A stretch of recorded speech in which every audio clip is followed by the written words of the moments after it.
Morning Show. All right, Rickey Smiley Morning Show. It's Wellness Wednesday. So excited to have Dr. MJ Collier on with us this morning. Dr. Collier, how you feeling? Good morning, Rickey Smiley. Man, we have a hot topic for you today, my friend. oh man, I bet you do. Go ahead, and then when you get through, Brad and Maria got some health questions for sure. Okay, good. All right, so I want Rock T and Special K particularly, and you too, Rickey, to listen to this carefully. And thank you again for the opportunity to bring healthcare information to the listeners of the Rickey Smiley Morning Show. So, Rickey, have you ever thought about a different type of contraception for men, meaning birth control?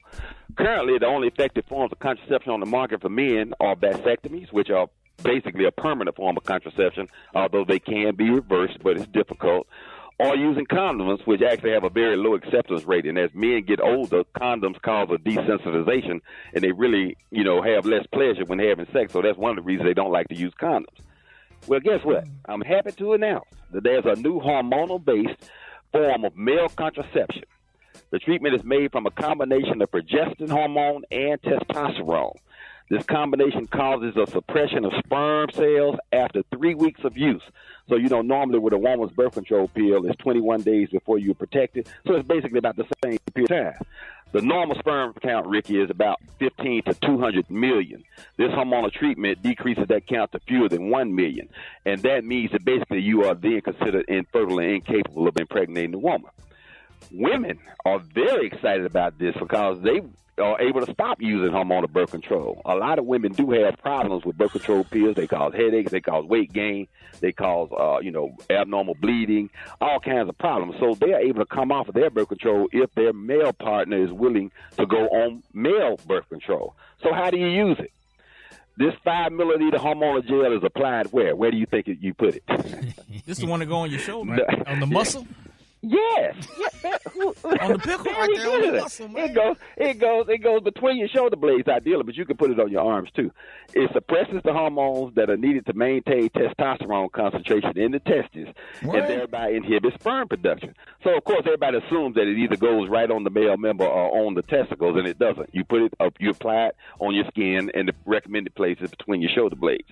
So that inhibits sperm production, and it works after about 3 weeks, so that's going to be an option for men to consider.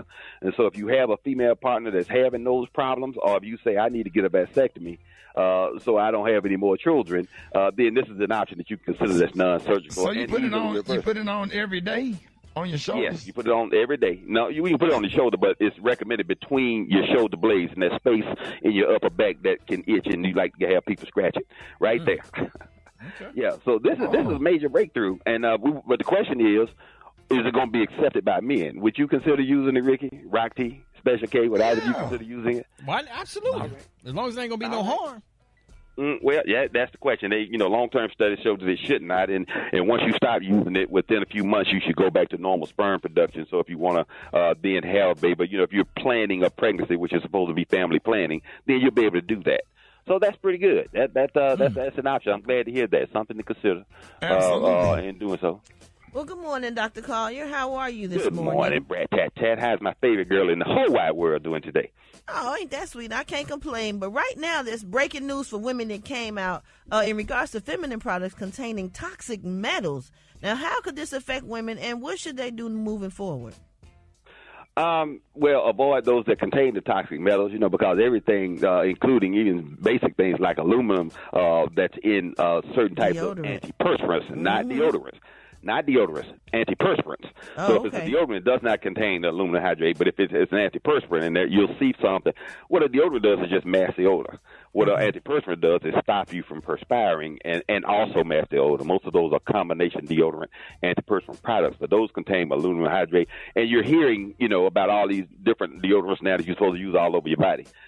In magical places, and that seems to be pretty popular. People are using it. The question is, how effective is it really? So if you have something, you need to check the ingredients and try to avoid those toxins. That's the bottom line. That's all right, Maria, go ahead.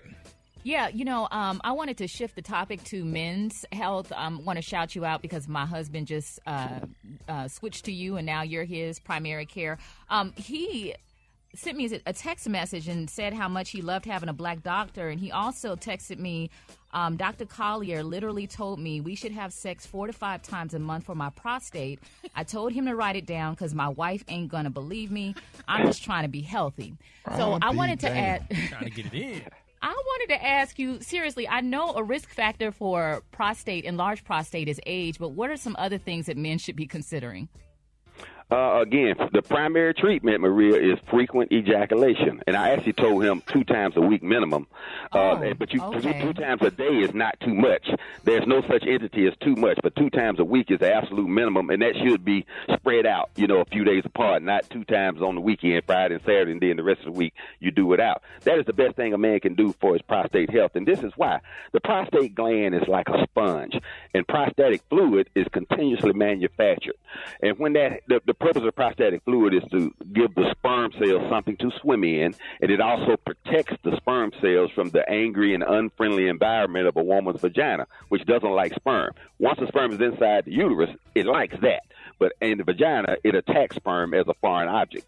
So that's what the prostatic fluid does, but it is literally manufactured 24/7. When you ejaculate, there's a muscular capsule around the prostate that squeezes it out. In the good old days, you used to shoot across the room. Now it just kind of drips at your feet. But, it still comes out with it. It empties the prostate and rings it just as you would a sponge. Right, you wipe on a countertop with a sponge and you rinse the sponge out over the sink. That's what you do. So that shrinks the prostate and keeps it small so you don't get benign prostate. You're too smart, Dr. Collier. Yeah. We ain't mature enough. That is a prescription that I give, and I highly recommend that. I used to literally write it down and give it to men to take to their wives. But I had a wife got upset with me one time. She said, "We don't do that anymore. I can't believe you gave this prescription to my husband." You used to do what? Used to be like a fire hose, now it's like emptying out an iron. Yeah, what I used to do that. It used to be like a fire hose, now it's like emptying out an iron. Exactly. I thought you were going to recommend, healthy diet, exercise, but it's fine. All of those things, diets that are predominant in things like tomatoes, tomato-based diets, and supplements are good. There are various types of supplements. Again, my vitamin D, my omega-3 fish oil. But again, the number one recommendation, frequent ejaculation. By any means necessary. And sometimes you have to go mad. You have a man. You have a man. The man got to get up and go to work. You gonna have a mad time.